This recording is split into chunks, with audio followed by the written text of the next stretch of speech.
നമസ്കാരം. പറഞ്ഞതിലും നേരത്തെ എത്തിയ കാലവർഷത്തിന്റെ താണ്ഡവം കണ്ട് വിറങ്ങലിച്ചിരിക്കുകയാണ് നമ്മുടെ കേരളത്തിലെ ജനങ്ങൾ. ശക്തമായ കാറ്റും മഴയും മൂലം സംസ്ഥാനത്ത് ഉടനീളം വ്യാപകമായ നാശനഷ്ടങ്ങളാണ് സംഭവിച്ചിരിക്കുന്നത്. നിരവധി വീടുകൾ തകർന്നു, റോഡുകൾ, റെയിൽ ഗതാഗതം എല്ലാം താറുമാറായി. KSEBക്ക് കോടികളുടെ നഷ്ടമാണ് ഉണ്ടായിരിക്കുന്നതെന്നാണ് വിവരം. ദേശീയപാതയിൽ പലയിടത്തും മണ്ണിടിച്ചിലും മഴവെള്ളപ്പാച്ചിലും ഉണ്ടായി. തിരുവല്ല അമ്പലപ്പുഴ സംസ്ഥാന പാതയിലെ വെള്ളക്കെട്ടിന്റെ ദൃശ്യങ്ങളാണ് ഈ കാണുന്നത്.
മറ്റു വാർത്തകളുമായി വീണ്ടും കാണാം. കൂടുതൽ വാർത്തകൾ അറിയാൻ പേജ് ഫോളോ ചെയ്യുക.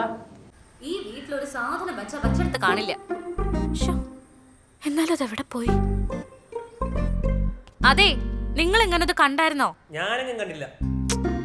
ആകെ കയ്യിലുണ്ടായിരുന്ന ഒരെണ്ണം. പെങ്കുചെറണ വളർന്നു വരുന്നത്. അതെങ്ങനെയാ?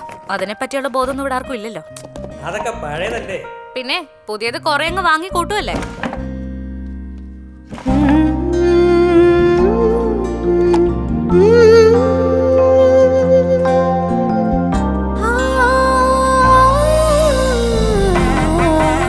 പുതുമയുടെ സുവർണ സ്പർശവും ഒരു നൂറ്റാണ്ടിന്റെ വിശ്വാസവുമായി ഭീമ പത്തനംതിട്ട. ഏപ്രിൽ 21 മുതൽ KSRTC ബസ് സ്റ്റാൻഡിന് സമീപം വിശാലമായ പുതിയ ഷോറൂം തുറക്കുന്നു. ഏവർക്കും സ്വാഗതം.